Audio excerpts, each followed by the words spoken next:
قلت لها اللي يشوف الفيلا دي لاول مره هتعجبه قوي، بس اللي عارف اللي تحتيها مش هتعجبه. قالت لي انا مش عارفه انت ليه مش عايز تنسى الموضوع ده. قلت لها موضوع ايه اللي انساه؟ ايه البرود اللي انت فيه ده ابوكي. قالت لي طيب ابويا انا مش ابوك انت. ودخلنا الفيلا وقعدنا، والشيطان الصراحه بدا يلعب تاني، ولقيتها لك بتجيب ازازه من محل الخمور اللي عندها في المطبخ ده، وجايه تقول لي اصب لك كاس. قلت لها لا والله ما ماليش. قالت لي انا مش عارفه انت ليه مخشب نفسك كده، بس انت حر. وقعدت تصب كاس ورا التاني وتشرب وتهزي بالكلام وتقول لي قد ايه ابوها كان وحش معاها ومع امها، بس انا دماغي ما كانتش معاها خالص. انا دماغي في اللي حصل وازاي حصل بالسرعه دي كلها.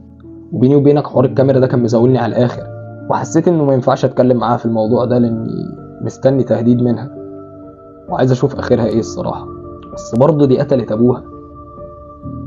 دماغي كانت هتشت، ببص عليها لقيتها راحت خالص. قلت يا رب تكون ماتت وانا والله هدفنها جنب ابوها. يا نكسة يا بنت الكلب. عملت كده زي ما بنشوف في الافلام، لقيت في نبض ولقيت الدنيا تمام، فقلت يمكن اغمى عليها ولا اتنيلت. شلتها وطلعت بيها على فوق وانا مش عارف انه اوضه من دول اوضتها اصلا. وعقبال ما لقيت الاوضه اللي هي تقريبا اوضتها كانت قطم وسطي. هي الصراحه بطايه،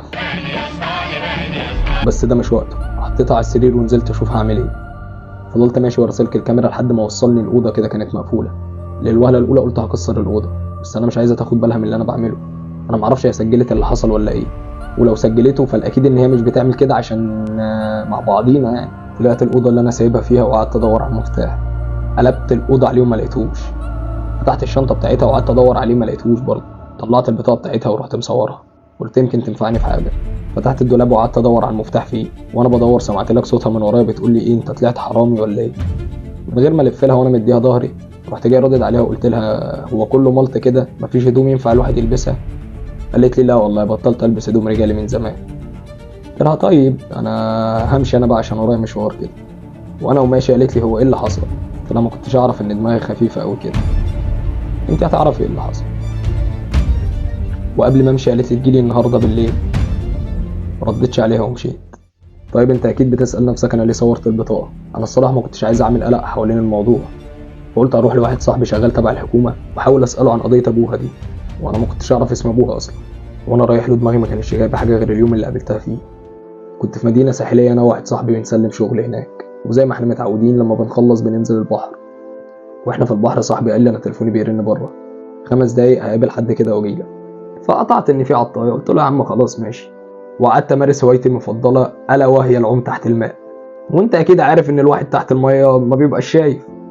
وخبطت في جوز وراك، شفت لك بيكيني احمر دم، والبياض اللي هو ده اللي احنا ما بنشوفوش ده غير في الافلام او على الانستجرام. بالمناسبه هتلاقي الانستجرام بتاعي في الديسكريبشن، ابقى اعمل لي فولو. كنت فاكرها اجنبيه الصراحه فقلت لها سوري. قالت لي دونت وري يا عمري. قلت لها الله تحيا مصر. قالت لي مش تبقى تحاسب وانت تحت الميه بدل ما انت عمال تخبط في الناس كده. قلت لها ما تعرفناش يعني. قالت لي الدلع ولا الحقيقي؟ قلت لها اللي تحبيه. قالت لي جميله. قلت لها اكيد. قالت لي وانت؟ قلت لها الدلع ولا الحقيقي؟ قالت لي اللي تحبه. قلت لها اقرا. قالت لي اكيد. قالت لي بس انت شكلك مش من هنا. قلت لها فعلا مش من هنا، انا من اسكندريه وكان عندي شغل هنا ونازل النهارده بالليل. قالت لي ايه ده انا عندي فيلا هناك اصلا ونازله النهارده بالليل، ده انت جايه في شقط بقى. فقلت لها لا ده انا حظي حلو بقى، لما تبقي تنزلي هناك يبقى كلميني ويعني كله بتاعنا ما تخافيش. قالت لي وليه؟ طب ما انا معايا عربيه نبقى ننزل النهارده مع بعض. قلت لها والله انا كان على عيني بس للاسف معايا واحد صاحبي. قالت لي فين ده مش شايفاه يعني؟ قلت لها والله عندك حق هو شكله خلع والصراحه معلم زي ما هو فكر في نفسه، فيعني مفيش مانع. ومعرفش ايه الوتي اللي جالي مره واحده كده، بس يعني الصراحه معلم هو فكر في نفسه، فيعني مفيش مانع. وقلت لصاحبي ان انا ورايا ميعاد واني مش هعرف انزل معاه النهارده، ونزلت معاها في العربيه والصراحه كانت احلى من الصبح بكتير. وما فوقتش غير على صوت السواق وهو عمال يقول الاخر يا حضرات. خدت بعضي ورحت لصاحبي اللي انا جاي له. لما وصلت لقيته قاعد مستنيني على القهوه، وبعد السلام وبعد التحيه قلت له بص الصراحه انا جاي لك في موضوع يعني ومفيش غيرك هيحلهولي. قال لي امر يا معلم اللي انت عايزه، احنا عندنا كام مؤمن يعني. قلت له حبيبي الله يخليك. قال لي امر طيب. قلت له في واحده الصراحه لسه عارفها جديد وكانت حكيه لي موضوع عن ابوها كده ومشكله يعني، وكنت عايز اعرف تفاصيلها عشان عايز احلها لها يعني وكده. قال لي طب ايه مش هتشوف لي صاحبتها؟ قلت له البت دي ابوها كان واخد حكم في قضيه شرف وكنت عايز اعرف تفاصيل القضيه دي يعني وكده. قال لي لو قضيه شرف يبقى اكيد حكم مخفف يعني. قلت له لا، عرفت التفاصيل ان امها كانت عامله له محضر. قال لي طب ابوها ده اسمه ايه؟ وهنا يجي دور الصوره اللي صورتها للبطاقه بتاعتها. قلت له ابوها اسمه. قال لي خلاص هدور كده ورا الموضوع وهقول لك وصلت لايه. قلت له حبيبي يا معلم، صحيح الشرطه في خدمه الشعب. وبعديها خدت بعضي ورحت المنطقه عندنا ورحت الكيتو الديلر. قلت له بقول لك ايه، انا عايز حبايه تفصل اللي ما يتفصلش. قال لي ايه ده، انت ليك في الموضوع ده من امتى؟ قلت له لا والله عايز امثل ناس حبايبي يعني، بس دماغهم ايه صفيح. قال لي موجود. قلت له بس مش هوصيك. قال لي عيب عليك. قلت له طيب بالمره عايز حبايه بقى من اللي ما بتعملش اي حاجه دي. قال لي يعني ايه؟ قلت له يعني عجينه ملهاش اي تاثير. قال لي لا انا ماليش في الحاجات دي، انا حاجتي كلها نضيف. قلت له يا عم ده انت حاجتك كلها فيست كينجز. قال لي بص انا كان في حاجه جايه لي كده بس دي بنديها للعيال الفرافير. قلت له حلو دي هاتها. قال لي مش مقامك. قلت له يا عم ما تشغلش بالك. دخل جاب الحاجه وجا. قلت له انه السليمه وانه الفيشتك. قال لي خد دي السليمه ودي الفيشتك، بس خد بالك الفيشتك دي اي كلام، فيتامين ما تديهاش لحد بتحبه. قلت له يعني السليمه اللي هديها لحد بحبه. وخدت بعضي وطلعت البيت عشان اجهز لها. وخدت بعضي واتحركت رحت لها على الفيلا. واول لما خبطت فتحت لي بقميص نوم اسود يحل من على حبل المشنقه، والشيطان الله يجيد ورجع تاني.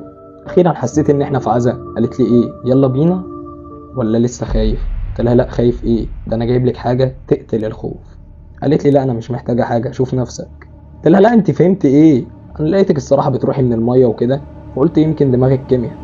اصل انا الصراحه ماليش غير في الكيمياء، وانا لا دقت كيمياء ولا دقت فيزياء. قالت لي لا انا جربت كذا حاجه وما جوش معايا، جربت مش عارف ايه ومش عارف، فضلت ترص لي بقى حاجات كده انا ما اعرفهاش. قلت لها لا لا لا ده انا جايب لك حاجه ما جربتهاش قبل كده ولا هتجربيها. ده كيتو بنفسه اللي متضايق. قالت لي مين كيتو؟ قلت لها لا كيتو ده عالم كبير في الكيمياء، وعلى العموم براحتك انت الخسرانه. ورحت جاي مطلع البرشامه الفيشتك ورحت جاي ظريفها، بس الصراحه كنت خايف ابن الجزمه يكون مديني صراصير. لقيتها بتقول لي بص انا ما عنديش مانع اجرب. فقلت لها لا خليكي انت في الميه اقعدي اشربي لحد ما تروحي زي امبارح. فقالت لي لا هو انت هتروح لوحدك؟ هات. يعجبني فيها ان هي دايسه في اي حاجه. راحت جايه ظرفاها. قالت لي بس انا الكيمياء لوحدها ما تعملش معايا حاجه. قلت لها اه ما انا عارف. قالت لي انت بتتريق. وراحت جايه داخله جايبه ازازه غير اللي جابتها امبارح وقعدت تقربع. وقلت حلو قوي. وفعلا ما عداش وقت وكانت راحت زي امبارح. وانا امبارح كنت دورت في كل حته في الفيلا، كان ناقص بس ادور فيها هي. وفعلا بدات افتش فيها عشان انا عارفك ها افتش. فعلا لقيت السلسله اللي كانت لابساها كان فيها المفتاح، بس انا برضه حسيت البرشامه اللي خدتها دي مش مظبطاني. خدت المفتاح ورحت على الاوضه اللي متوصل فيها سلك الكاميرا. فعلا المفتاح طلع بتاع الاوضه دي، بس بيني وبينك انا كنت قلقان وحاسس ان في حاجه غلط برضه. لسه حاسس اني بتسحب لحاجه انا مش فاهمها. اصل ايه السهوله اللي الموضوع ماشي بيها دي؟ وخدها مني نصيحه، مفيش حاجه بتمشي بالسهوله دي، بس ما باليد حيله. والصراحه اللي كان في دماغي ان مهما يحصل انا معاه. خد بس رايح فين؟ ايه رايك في السسبنس والحركات؟ اخد بالك انا جامد قوي. المهم ان انا من اول ما دخلت الاوضه وانا حاسس ان في حاجه غلط، حاجه غلط فيا انا مش في الاوضه. حاسس ان انا دايخ وان في اصوات كتير قوي في دماغي، كأن في زار في دماغي. الاوضه كانت عاديه قوي، فيها شاشه بتعرض اللي الكاميرا بتسجله. الفكره ان انا ببقى حاسس ان انا قدام الشاشه الاقي نفسي رجعت خطوتين لورا، احس ان انا مش متظبط. فتحت الكمبيوتر ده ولا الشاشه دي، دخلت في سجلات الكاميرا. وركز معايا يمكن انت تفهم. سجلات الكاميرا كلها جايبه نفس اللي حصل معايا، بس مع كذا حد مختلف بيدخلوا معاها الشقه وبيعملوا اللي يعملوه، ويدخل عليهم ابوها ويا هي تقتله يا هم يقتلوه. الفكره ان ابوها نفس الراجل كل مره بيقتلوه ويدفنوه. وده ازاي بيحصل؟ لقيتها لك من ظهري بتقول لي حاجه غريبه صح؟ لفيت ولقيتها شكلها كان اقرب للمسخ، شيطانه، وبتقول لي كل اللي انت شفتهم دول كانوا فاكرين ان هم اللي دفنوه، لكن في الحقيقه هو اللي دفنهم. ما تفتكرش نفسك احسن منه، انت كمان هتدفن. انا واقف قدامها وكل اللي بعمله اني بستعيذ بالله، عمال استعيذ بالله واقرا قران. اوعى تنسى انت هنا ليه، انت زيك زيهم وعملت نفس اللي هم عملوه، مش عشان فهمت شويه تبقى احسن منهم. فدلوقتي او بعدين هتعمل اللي انت بتحاول ما تعملهوش. حاولت امسك نفسي شويه ورحت جاي قايل لها انتوا بشر بقى، شياطين صهاينه اولاد مت، ما يقدر على القدره غير ربنا. وانا ما قلتلكيش اني ملاك ولا قلتلك ان انا احسن من حد، انا اضعف منهم كلهم، بس برضه مش هعمل حاجه مش على هوايا. لقيتها لك بتقول لي يا سلام على عقلك، اللي يشوفك وانت بتتكلم دلوقتي ما يقولش ان انت واقف تكلم نفسك. بص كده. رجعت عيني على الشاشه لقيتها نايمه مكان ما كنت سايبها. رجعت عيني تاني مطرح ما كانت واقفه ما لقيتهاش. بدات ادوخ اكتر والصداع كان هيفرتك دماغي، والاصوات عماله تعلى في دماغي وعماله تقول لي اصحى اصحى اصحى. فقت ولقيتها قاعده قدامي بتقول لي بس البرشام ده ما بيعملش حاجه، وعمال تقول لي دماغك كيمياء دماغك كيمياء. وحته الريفو دي تعمل فيك كده، قاعد عمال تهلوس. وبعدين انا شطانه، تسلم يا سيدي. ولقيتها لك قايمه تقف وبتقلع وبتقول لي هو في شطانه بالجمال ده؟ هي البرشامه اللي مدهاني دي بتعمل ايه يا لو؟ عشان تبقى حاسس باللي انا حاسس بيه محتاج تبقى اكل اكله فسفور تخليك ماشي تنور. انا خدت بعضي بالعافيه وسبتها ومشيت، طالع ماسك نفسي بالعافيه، اصلا دماغي عماله تروح يمين وشمال. واول ما طلعت من الفيلا وقعت على بوزي، ولما فوقت لقيت نفسي في زنزانه وابوها قاعد قدامي، نفس الراجل اللي انا دفنته بايدي. قاعد بيقول لي انت ايه اللي رماك الرميه السودا دي؟ انا لا راضيا قلت له بنتك. قال لي مش بنتي، دي بنت الشيطان. قمت للعسكري اللي كان بينادي على اسمي وانا مش فاهم انا هنا ليه وبعمل ايه اصلا وده حصل امتى. الله يخرب بيتك يا كيتو. وطلعت للظابط وقال لي فوقت من الهباب اللي انت كنت طافحه؟ قلت له هو ايه اللي حصل؟ انا مش فاهم حاجه. قال لي يلا يلا بدل ما ارجعك تاني اتصل بحد يجي يضمنك. طبعا ما جاش في دماغي غير صاحبي الظابط، واتصلت بيه وقلت له على المشكله اللي انا فيها. وعقبال ما جه كنت بحاول الم من الظابط اي حاجه، بس كان بص مستحقرني بطريقه وانا مش عارف انا عملت ايه ولا هبت ايه. وعمال يقول لي الله يخرب بيت الكيمياء اللي بوظت شبابنا. والله كان هين عليا اسلم كيتو. وبعد ما صاحبي كده ضمني ونزلنا قعدنا في مكان كده، ولقيته بيقول لي هو ايه اللي بيحصل بالظبط؟ قلت له قصدك ايه؟ قال لي يعني سالني على راجل متهم في قضيه شرف، ولما ادور ورا الحوار اكتشف ان الراجل مات في نفس اليوم اللي انت سالتني عليه. النهارده جه ضمنك من الاسم وانت مبلبع. انت بتعمل ايه بالظبط؟ مات ازاي؟ امال مين اللي انا كنت قاعد معاه في الاسم ده؟ قال لي يا عم فكك من جو الافلام الهندي ده. قلت له طب معلش خدني على قد عقلي وفهمني، هو الراجل ده اتسجن اصلا؟ قال لي الراجل ده اتسجن في نفس اليوم اللي قتل مراته فيه، وبعديها حولوه على مستشفى الامراض العقليه.